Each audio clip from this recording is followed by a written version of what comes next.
Muito boa tarde a todos, a paz do Senhor, amém? Realmente é um prazer muito grande, um privilégio nosso estarmos aqui reunidos em nome do Senhor para o cultuar, para o adorar e também agora para ouvir a sua preciosa palavra. Na última pregação nós meditamos na história de um jovem rico, que queria saber como é que se podia fazer, o que é que ele podia fazer para ganhar a vida eterna. Lembram-se? E Jesus disse-lhe para guardar os mandamentos e referiu particularmente aqueles mandamentos que se referem ao relacionamento entre as pessoas: não adulterar, não matar, não furtar, não dizer falsos testemunhos, não defraudar alguém e honrar o pai e a mãe. E o jovem respondeu o quê? Ele respondeu que já tinha feito isso desde que era pequeno, a sua meninice, ele fazia sempre isso. E então Jesus depois olhou, talvez nos seus olhos, aquele jovem, e diz a palavra de Deus que o amou, e este amor de Jesus é tremendo por cada um de nós, é um amor de compaixão, e disse-lhe que lhe faltava só uma coisa, o que era? Então ele disse-lhe vender tudo o que ele tinha, as suas propriedades, e dar tudo aos pobres, e vir e seguir Jesus também.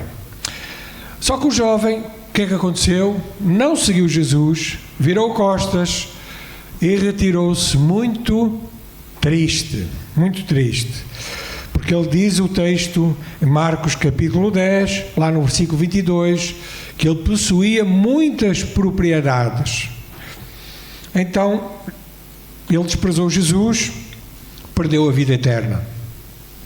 Ganhou este mundo, perdeu o mundo vindouro. E no seguimento deste triste desfecho, porque isto no fundo é uma história triste, não é? Um jovem que volta às costas a Jesus. Vejam a desgraça. E um jovem rico. Jesus vai-se voltar agora para os discípulos e vai falar-lhes coisas preciosas. Vamos ler todos juntos, vocês vão acompanhar, Marcos capítulo 10, a começar no versículo 23. Marcos 10, 23, vamos ler até ao versículo 31.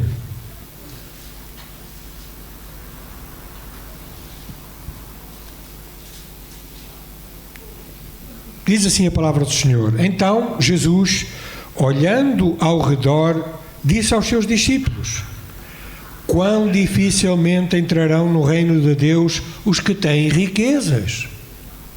E os discípulos se admiraram destas suas palavras, mas Jesus, tornando a falar, disse-lhes: filhos, quão difícil é para os que confiam nas riquezas entrar no reino de Deus. É mais fácil passar um camelo pelo fundo de uma agulha do que entrar um rico no reino de Deus. E eles se admiravam ainda mais, dizendo entre si: quem poderá, pois, salvar-se? E Jesus, porém, olhando para eles, disse: para os homens é impossível, mas não para Deus, porque para Deus todas as coisas são possíveis. E Pedro, começando a dizer-lhe: eis que nós tudo deixamos e te seguimos.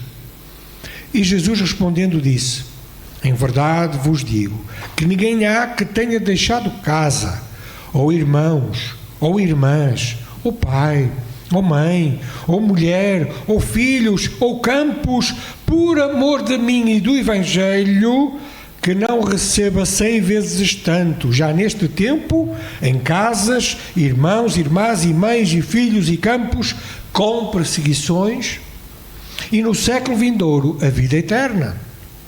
Porém, muitos primeiros serão derradeiros, e muitos derradeiros serão primeiros. Vamos orar.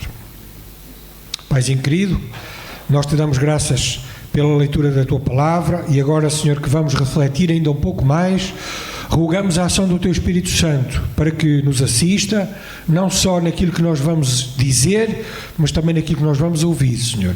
Fala segundo a Tua Palavra, ensina-nos, admoesta-nos, exorta-nos, ajuda-nos a centrarmos a nossa vida em Ti, Senhor, e a confiarmos cada vez mais em Ti. Eu oro agradecido em nome de Jesus. Amém. Jesus então, depois daquele jovem ter ido embora, ele olhou para os seus discípulos que estavam ali à volta e disse: quão dificilmente entrarão no reino de Deus os que têm riquezas. Em primeiro lugar, deixem-me dizer que Jesus não ficou surpreendido daquele jovem ter virado costas, ter ido embora. Porquê? Porque, na verdade, Jesus conhecia o problema daquele jovem. Ele identificou-o. Ele sabia o seu coração. Porque Jesus vê o nosso coração. E o bom Deus Jesus, porque ele chamou que só Deus era bom, não é? O bom Deus Jesus sempre soube qual era o ídolo daquele jovem. E o Senhor também não está aqui a dizer, o Senhor Jesus não está aqui a dizer que os ricos não podem ser salvos, ou que só os pobres podem entrar no reino de Deus. Não é isso que Jesus está aqui a ensinar, nada disso. O que Jesus está aqui a afirmar é que os que têm riquezas têm uma dificuldade adicional, ainda é pior, é uma dificuldade maior para serem salvos.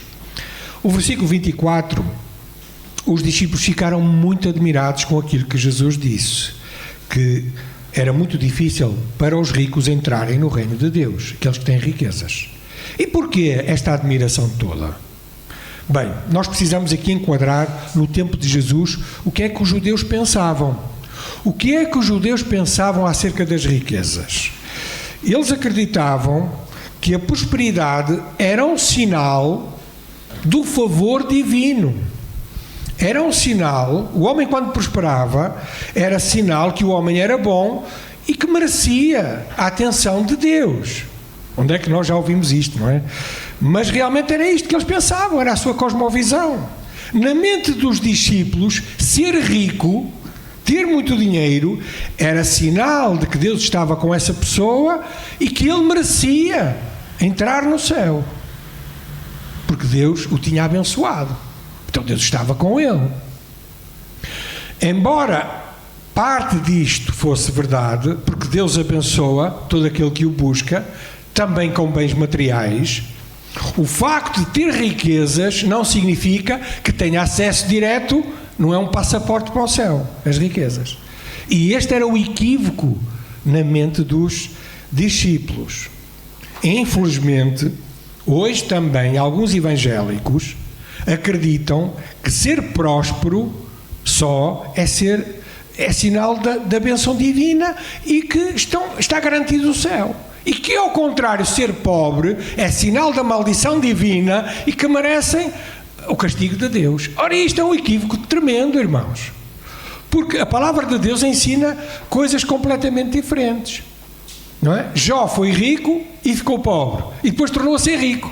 E Deus esteve sempre com ele. E no seu plano também. O apóstolo Paulo enriqueceu a muitos, mas considerava-se pobre. E era um santo homem de Deus. Então, não podemos ligar a riqueza ou a pobreza à bênção ou à maldição de Deus. Há ricos que desprezam Deus e há pobres que desprezam Deus. Há ricos que glorificam o Senhor e há pobres que glorificam também o Senhor.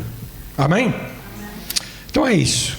Jesus então vai explicar melhor, vai alargar o conceito que ele queria dizer. No versículo 24, Jesus, vamos ler mais uma vez, diz assim: os discípulos admiraram-se destas suas palavras, e nós já explicamos porquê, mas Jesus, tornando a falar, disse-lhes: filhos, quão difícil é para os que confiam nas riquezas entrar no reino de Deus.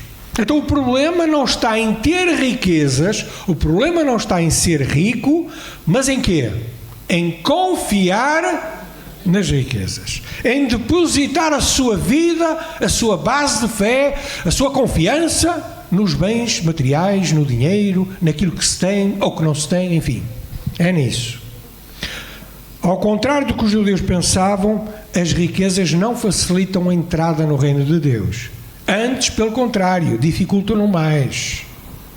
Aqueles que confiam nas riquezas, ouçam, aqueles que confiam nas riquezas, fazem do dinheiro o seu Deus, que tem um nome, a Bíblia chama Mamon. Já temos falado isso na última pregação. E por isso não confiam no verdadeiro Deus. O Hernandes Dias Lopes disse assim: o dinheiro é o maior dono de escravos do mundo.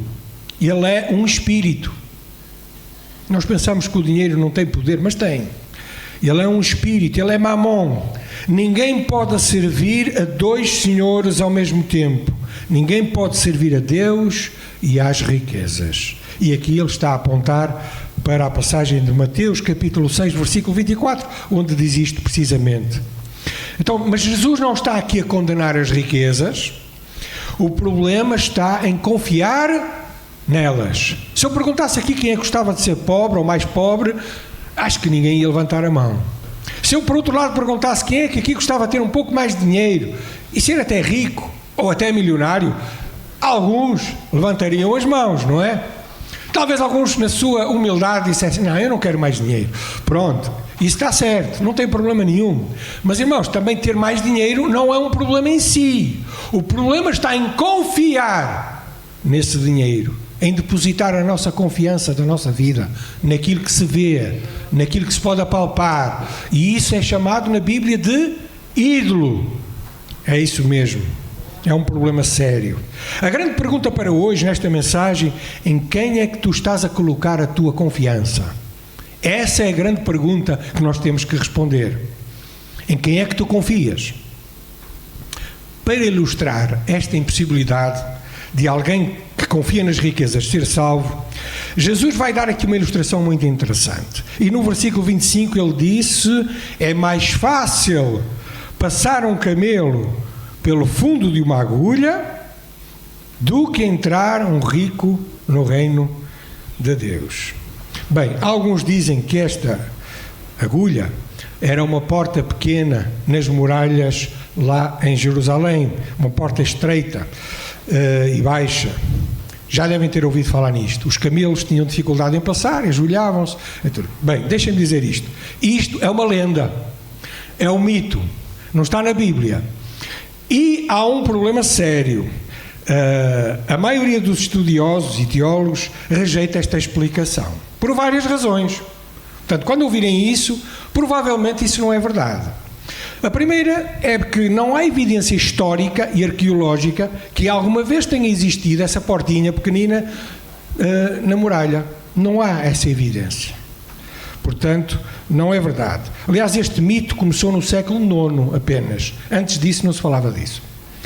A segunda razão é que Jesus está aqui a usar uma hipérbole. O que é uma hipérbole?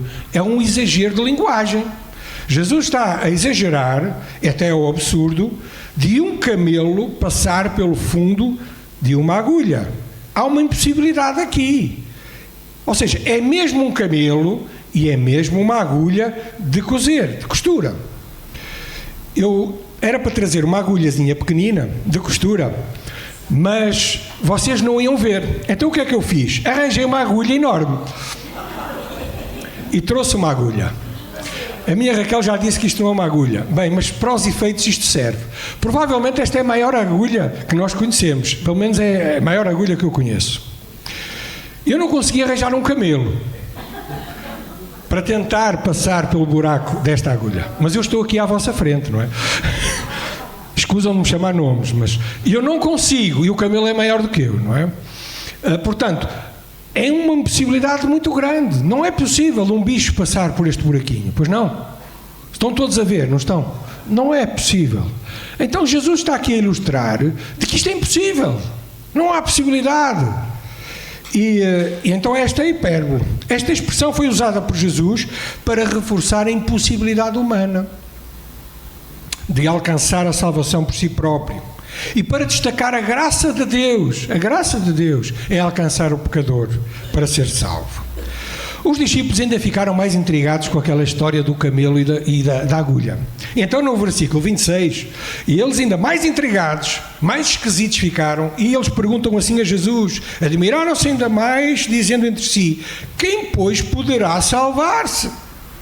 Então se os ricos não podem ser salvos, ainda têm mais dificuldade que os pobres, então ninguém pode salvar-se. E Jesus vai, de uma forma maravilhosa, responder. Mas vejam aqui a incapacidade humana. Eu gostava de referir isto. Os discípulos que andavam tanto com Jesus E eles tantas vezes viram tantas coisas, mas uma vez e outra, e nós somos esses discípulos, eles eram ignorantes naquilo que Jesus dizia. Eles não compreendiam o alcance de Jesus. Eles não percebiam nada, não é? É quase como um brasileiro. Nós falamos, os brasileiros não nos entendem. Às vezes, não é? Se falarmos muito rápido. Vocês também, se falarem muito rápido, brasileiros, nós também não entendemos. Mas é isso que acontece. O que é que acontece? Eles não entendiam, cada vez entendiam menos aquilo que Jesus queria transmitir. Então Jesus vai falar de uma forma muito clara no versículo 27. Jesus olhou para eles. Este é o olhar de Jesus, não é? É o olhar de compaixão, é o olhar de amor, é este olhar que Jesus olhou para aqueles jovens. Jesus agora está a olhar para os seus discípulos, e ele respondeu e disse-lhes: para os homens é impossível, mas não para Deus, porque para Deus todas as coisas são possíveis. Que maravilha, que bênção.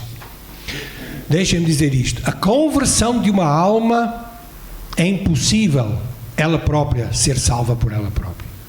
Ou seja, a conversão de uma pessoa é uma obra sobrenatural, é algo que vem de cima, é de Deus, é espiritual, é um milagre o novo nascimento.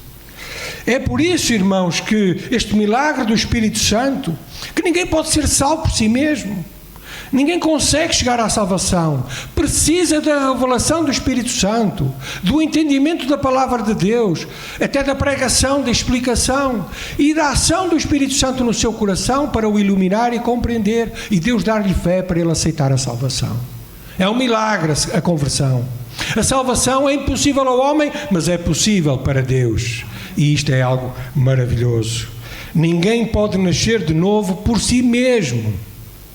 Há alguém aqui que tenha feito um esforço para vir ao mundo? Eu estou a falar do nascimento físico. Não podemos fazer nada. E o nascimento espiritual é igual. Ninguém pode fazer nada para nascer de novo. É uma ação de Deus feita no coração humano. E nós sim dizemos e estendemos a mão de perdidos e recebemos Jesus Cristo. É verdade. Mas precisamos da ação do Espírito Santo. Sim, a salvação é impossível para o homem, mas louvado seja o Senhor, porque para Deus todas as coisas são possíveis. A graça de Deus pode alcançar o pior dos pecadores. A graça de Deus até pode salvar um bilionário, um milionário, um trilionário idólatra. Pode salvar, porque a graça de Deus é suficiente para salvar qualquer tipo de pessoa que se arrependa e creia que Jesus Cristo é o único Salvador e Senhor da sua vida. Posso ouvir um amém? Amém, glória a Deus. Depois entramos numa segunda parte, no versículo 28. Pedro era aquele género de pessoa que falava em primeiro lugar. Nós conhecemos o género. Ele, perante uma coisa que o estava a perturbar, talvez os outros todos estavam a querer fazer perguntas, mas Pedro era o primeiro que mandava a pergunta, não era? O Pedro era o primeiro a falar. Às vezes dizia asneira, às vezes acertava. Às vezes mandava-se ao mar, não é? E começava a afundar-se. Outras vezes fazia coisas certas. Mas ele, na sua impaciência, ele resolve falar. Ele considerou aquele jovem, ele estava impressionado por aquele jovem ter abandonado Jesus, não é? Todos eles ficaram. E agora estava ainda mais impressionado por Jesus estar a dizer que as riquezas não salvam ninguém. E ser rico não é um benefício para entrar no céu. Então ele estava perturbado mesmo. Mas ao mesmo tempo, ele, considerando a sua vida, ele estava a pensar: mas nós, o que é que aconteceu connosco? Nós largamos tudo. Quando Jesus nos chamou, estávamos lá a cuidar das nossas redes, vem e segue-me. Eles largaram tudo, largaram o peixe, largaram tudo e seguiram Jesus.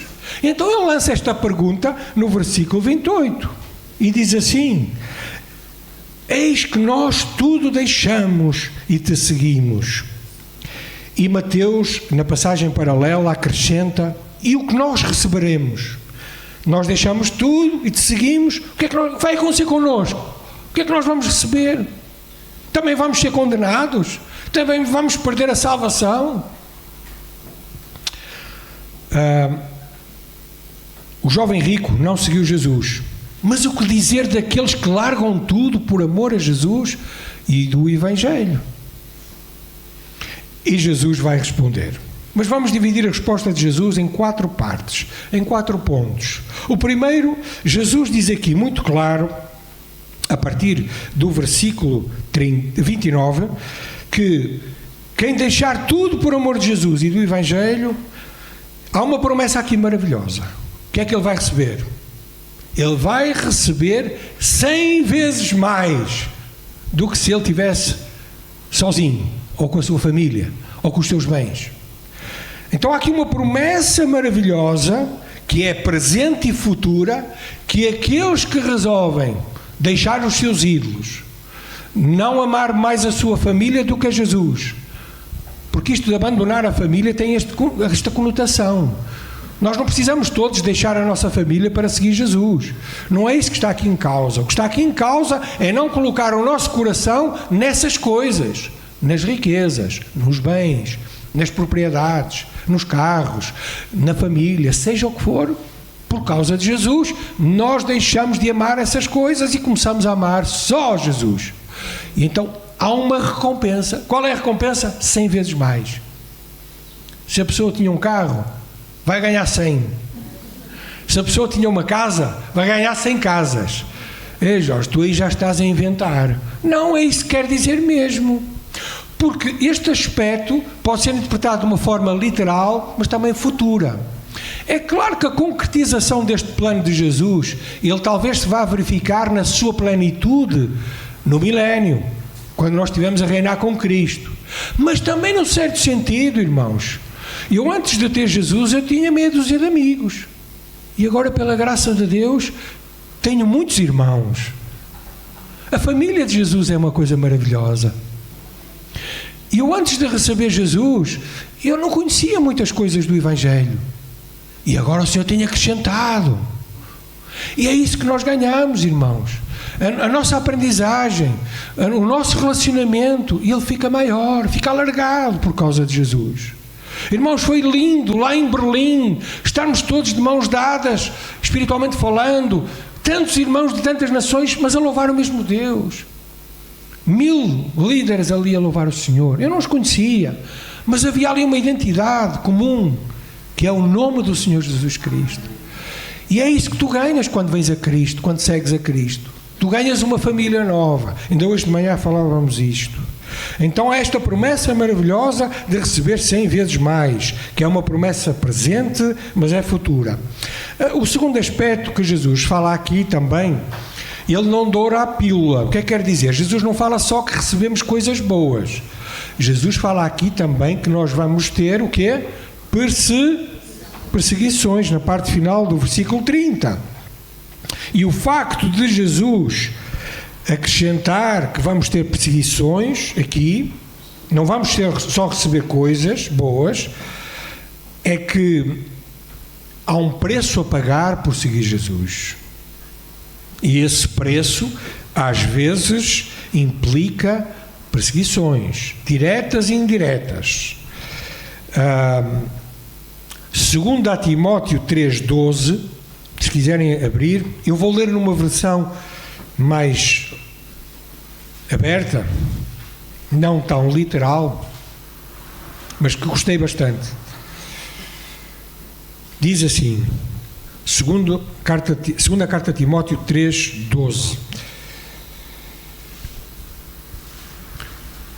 todos aqueles que querem viver uma vida dedicada a Cristo Jesus serão perseguidos. Todos aqueles que querem viver de forma piamente, como diz outra, padecerão perseguições. E então há aqui realmente uma indicação. Vir a Cristo implica também sofrer perseguições, às vezes da família, às vezes dos amigos, às vezes da sociedade, porque a nossa sociedade não aceita o cristão. E quando nós defendemos o que defendemos, muitas vezes se revolta contra nós e até não nos aceita. Mas a maior de todas as dádivas está aqui também, nesta passagem de Jesus que nós lemos, porque o seguidor de Jesus, o cristão, diz aqui que receberá no século vindouro, ou seja, no futuro, a vida eterna. Diz lá no finalzinho do versículo 30. Porque quem tem Jesus tem a vida, diz João. Quem não tem Jesus não verá a vida. Então tu, se queres ter a vida eterna, precisas ter Jesus no teu coração. Precisas recebê-lo como teu Salvador. E por último, de acordo com aquela passagem, no versículo 31, o Senhor Jesus diz aqui uma frase que ele já tinha dito, mas em várias circunstâncias ele disse isto. Mas ele diz aqui: muitos primeiros serão derradeiros, e muitos derradeiros serão primeiros. No reino de Deus a lógica é diferente. Vejam, notem comigo. Muitos que são ricos e importantes e poderosos neste mundo são considerados os primeiros aqui. E eles no reino vindouro serão desprezados. Ficarão para últimos. Estarão condenados, muitos deles. E muitos que são ignorados aqui, que nem têm grandes riquezas e que não tiveram nada e que não são reconhecidos no reino de Deus, no reino vindouro, e eles ficarão em primeiro lugar com Jesus. Então a lógica aqui é diferente. Aqueles que parecem ser os primeiros, os ricos, os poderosos, os religiosos de aparência, os influentes, acabam no final excluídos e desprezados por Deus. Mas os últimos, aqueles que ninguém considera neste mundo, que são desprezados, até às vezes humilhados, não é? Que são os pecadores arrependidos, aqueles verdadeiros cristãos que amam o Senhor, que o seguem. Esses no final serão elevados e colocados até em lugares de honra pelo Senhor. A lógica é diferente. Amém? Então vale a pena seguir Jesus, porque podemos não receber a recompensa aqui, mas no final seguiremos e receberemos o galardão. 4 aplicações finais para esta passagem que nós lemos. A primeira delas é muito óbvia, é que confiar nas riquezas é uma loucura. Confiar nas riquezas é uma loucura. Jesus contou uma história muito interessante lá em Lucas capítulo 12.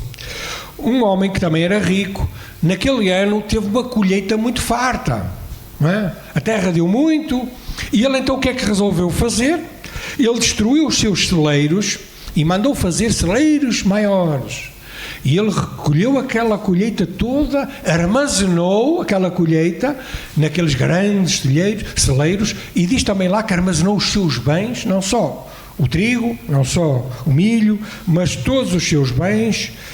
E ele disse a si mesmo: olha, armazenaste o bastante para os anos futuros, agora repousa, come, bebe e diverte-te.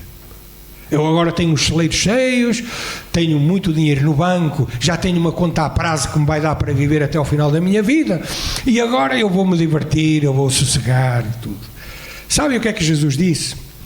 Deus disse-lhe: louco, esta noite te pedirão a tua alma, e o que preparaste, para quem é que será? A pessoa morre, o que é que fica? Para que é que serviu os celeiros? Para que é que serviu o trigo? Para que é que serviram as riquezas? Louco.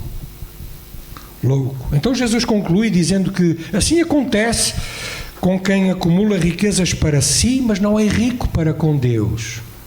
Então há uma diferença aqui muito grande em acumular riquezas para si e não acumular riquezas no céu.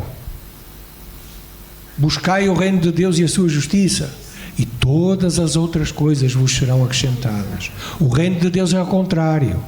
Quanto mais damos, mais recebemos. Quanto mais abençoamos, mais o Senhor nos abençoa. Não é um negócio isto, é uma promessa. As riquezas são incertas, passageiras, incapazes de salvar a alma. Esta é a primeira grande aplicação. Elas não garantem o futuro. Porque hoje temos muitas riquezas, vem aí um problema nos bancos e já não conseguimos levantar dinheiro nenhum. Como é que é? As casas hoje são muito caras, de repente vem uma enchente, leva aquilo tudo, perdemos a casa, perdemos tudo. Como é que fica? Não protegem também as riquezas da morte e do juízo eterno. Provérbios 11:28 diz... Provérbios 11:28 diz que aquele que confia nas suas riquezas cairá, mas os justos florescerão como a folhagem verdejante. eu fiz aqui a junção de duas traduções, Revista e Corrigida e NVI. Aquele que confia nas riquezas cairá. Confiar nas riquezas é uma loucura. É a grande loucura desta vida. Porquê? Porque quem confia nas riquezas não confia em Deus. A segunda aplicação também é óbvia.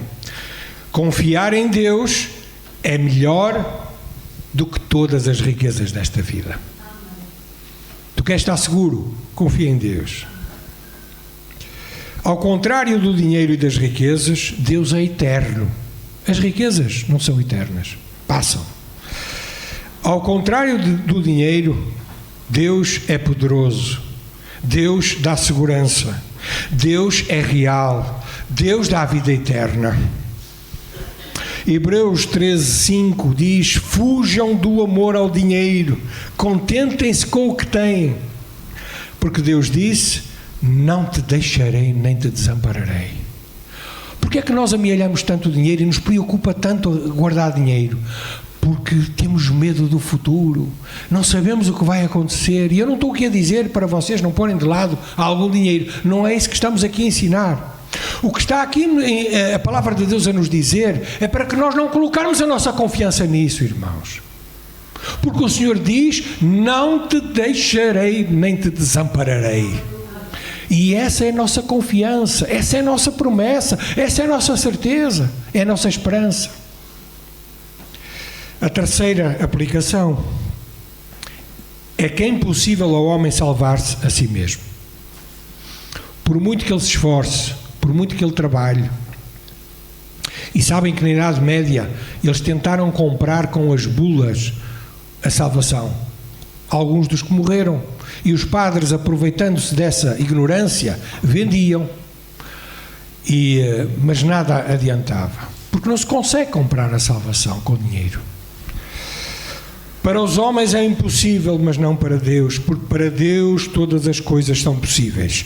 A salvação é algo sobrenatural, transcende o esforço humano. Só Deus, através da sua graça e da sua misericórdia, pode salvar o pecador. E o pecador precisa se arrepender, iluminado pelo Espírito Santo, e crer na salvação de Jesus. Por último, seguir a Jesus Cristo compensa. Quem deixa tudo por amor a Cristo será recompensado. Nós ouvimos hoje o testemunho precioso da Jéssica. Ela está cansada, ela ouviu muita coisa, ela trabalhou, ela dormiu pouco, mas ela está feliz. Amém, Jéssica? Amém. Ela se sente satisfeita. Porquê? Porque estava a servir a Cristo. Estava a servir aquelas crianças também. E é sempre assim, irmãos. Porque é que nós no final de uma reunião podemos estar cansados, ministramos todo o dia, mas podemos estar até exauridos, mas sabemos que se estamos a servir a Cristo, nós estamos felizes, estamos contentes. Há uma paz que invade o nosso coração. Compensa seguir a Jesus Cristo. Mas notem, o objetivo do discipulado não é receber recompensa. Nós seguimos a Cristo não é de forma interesseira. A nossa motivação em servir a Cristo não é por aquilo que Ele vai dar, mas é por aquilo que Ele é. Porque Deus é Deus, o Senhor é Senhor, Ele é o Criador, Ele é o sustentador. E por causa daquilo que Ele é, nós o servimos, nós o amamos e Ele nos ama muito mais. Amém? Então, querido, querida, nesta tarde, em quem estás tu a confiar? Essa é a pergunta que tu tens que responder. Estás a confiar no dinheiro? Olha, não vale nada. Estás a confiar na tua conta bancária? Não presta. Estás a confiar no teu carro, ou nos teus bens, ou no teu emprego? Nada disso vale. Porque para a eternidade isso não presta. Qual é a base da tua vida? É Deus?